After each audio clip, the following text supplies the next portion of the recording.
महाराष्ट्राच्या राजकारणात सध्या एका बाजूला मोठी युती होताना दिसते। राज ठाकरे आणि उद्धव ठाकरे या दोन भाऊ एकत्र आल्याने या ठाकरे ब्रँडच्या चर्चांनी आता जोर धरलाय। हे दोघे भाऊ भाजप आणि शिंदे गटासमोर एक मोठं आव्हान उभं करू शकतात असं राजकीय जाणकारांचं म्हणणं आहे। परंतु राजकीय वर्तुळात जेव्हा असं एखादं मोठं आव्हान उभं राहतं तेव्हा जनतेचं लक्ष विचलित करण्यासाठी काही जुनेच फॉर्म्युले वापरले जातात। सध्या महाराष्ट्रात तेच घडताना दिसतंय।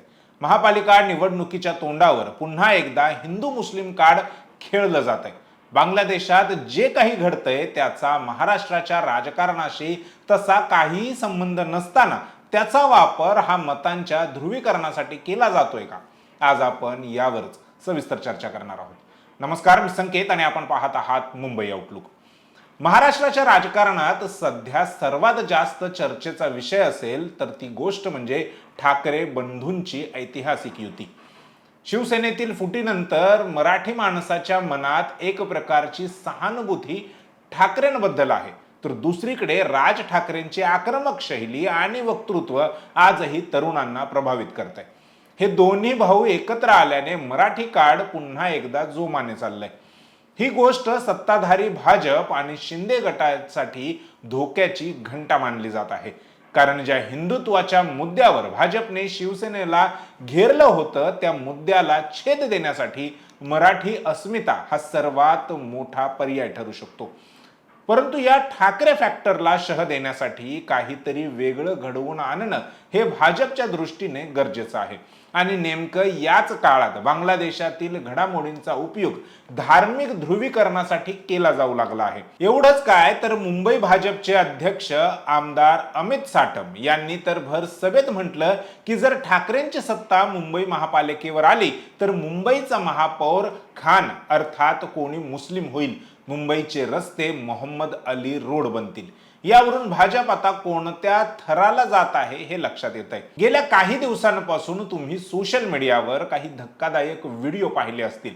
बांगलादेशात हिंदू समाज संकटात आहे, त्यांच्यावर अत्याचार होत आहेत, अशा प्रकारचे हे व्हिडिओ आहेत। यात शंकाच नाही की जगाच्या पाठीवर कुठेही कोणासोबतही मानवाधिकारांचे उल्लंघन होत असेल तर त्याचा निषेध हा झालाच पाहिजे। परंतु प्रश्न हा आहे की हे व्हिडिओ अचानक महाराष्ट्रात आणि विशेषतः निवडणुकीच्या तोंडावर इतके व्हायरल का होत आहेत? महाराष्ट्रासहित देशाच्या वेगवेगळ्या जिल्ह्यांमध्येही यावरून बंद पुकारले जात आहेत, मोर्चे काढले जात आहेत। यामध्ये संघाच्या विश्व हिंदू परिषद व बजरंग दलासारख्या संघटना आक्रमक भूमिका घेताना दिसत आहेत। निवडणूक तज्ज्ञांच्या मते हे मतदारांच्या मनातील फिअर फॅक्टर जागृत करण्याच्या प्रयत्नाचा भाग आहे। मतदारांच्या समोर बेरोजगारी, महागाई, भ्रष्टाचार किंवा शेतकऱ्यांचे प्रश्न मांडण्याऐवजी धर्म धोक्यात आहे हे मांडणं राजकीय दृष्ट्या जास्त सोयीचं असतं। बांगलादेशातील परिस्थितीचा आधार घेऊन महाराष्ट्रात धार्मिक ध्रुवीकरण करण्याचा हा एक जाणीवपूर्वक केलेला प्रयत्न असल्याचे दिसून येते। तुम्हाला आठवत असेल जेव्हा भारतात 3 कृषी कायद्यांविरोधात लाखो शेतकरी रस्त्यावर उतरले होते। कडाक्याच्या थंडीत, पावसात, अगदी उन्हात देखील दिल्लीच्या सीमेवर शेतकरी बसले होते। त्यावेळी रिहाना किंवा ग्रेटा थनबर्ग यांसारख्या आंतरराष्ट्रीय व्यक्तींनी शेतकऱ्यांच्या समर्थनात ट्विट केलं होतं। तेव्हा केंद्रातील भाजप सरकार आणि त्यांच्या समर्थकांनी काय भूमिका घेतली होती?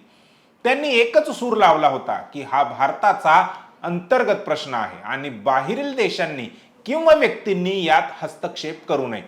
अक्षय कुमार, सचिन तेंडुलकर यांसारख्या मोठ्या दिग्गज सेलिब्रिटींनीही इंडिया टुगेदर आणि इंटरनल मॅटर हे हॅशटॅग वापरून विदेशी लोकांच्या सहानुभूतीला विरोध केला होता। जर शेतकरी आंदोलन हा भारताचा अंतर्गत प्रश्न होता तर मग आज तोच नियम बांगलादेशला का लागू होत नाही?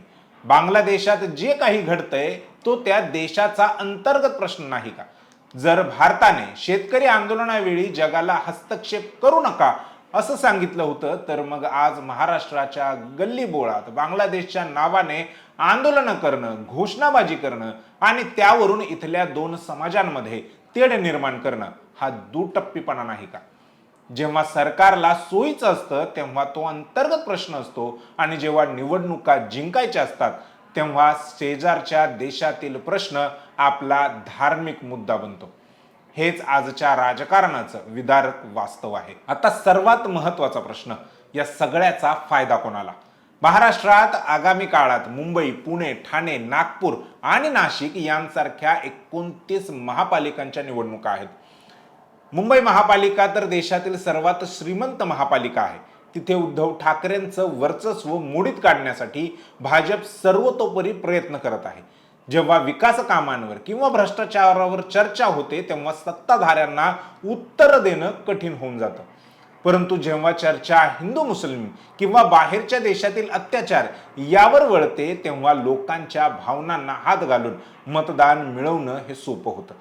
बांगलादेशातील परिस्थितीचा वापर करून महाराष्ट्रातील हिंदूंमध्ये असुरक्षिततेची भावना निर्माण करण्याचा प्रयत्न सध्या सुरू आहे. मुस्लिम विरोध हा प्रचाराचा मुद्दा बनवून SC, ST, OBC यांच्या मतांचे ध्रुवीकरण करण्याचाच हा प्रकार आहे. जेणेकरून महापालिका निवडणुकीत मराठी विरुद्ध अमराठी किंवा विकास विरुद्ध भ्रष्टाचार या मुद्द्यांऐवजी केवळ धार्मिक ओळख यावरच मतदान होईल. राजकारण हे नेहमीच संधी साधू असतं, परंतु एक नागरिक म्हणून आपण हे समजून घेतलं पाहिजे की आपले खरे प्रश्न काय आहेत. आपले प्रश्न महागाई आहे, आपल्या मुलांचे शिक्षण, नोकऱ्या आहेत, बंद पाडल्या जाणाऱ्या मराठी शाळा आहेत, आपल्या शेतीमालाला न मिळणारा हमीभाव आहे. बांगलादेशातील हिंसाचाराचा निषेध नक्कीच झाला पाहिजे, परंतु त्यावरून आपल्याच राज्यात शांतता भंग होणार नाही याची काळजी देखील घेतली पाहिजे. सोशल मीडियावर येणारे प्रत्येक व्हिडिओ खरे नसतात. अनेकदा ते जुने किंवा चुकीच्या संदर्भाने वापरले जातात, पसरवले जातात. याचे नेहमीच भान ठेवले पाहिजे. जर आपण धार्मिक ध्रुवीकरणाच्या जाळ्यात अडकलो तर आपण आपले मूळ प्रश्न विचारणं विसरून जाऊ आणि सत्ताधाऱ्यांना नेमकी हीच गोष्ट हवी असते. तुम्हाला या संपूर्ण विषयावर काय वाटतं? बांगलादेशचा मुद्दा महाराष्ट्राच्या निवडणुकीत खरोखर प्रभाव टाकेल का? की यावेळी महाराष्ट्र विकासाच्या आणि मराठी अस्मितेच्या मुद्द्यावर मतदान करेल? तुमच्या प्रतिक्रिया आम्हाला कमेंट बॉक्समध्ये नक्की कळवा.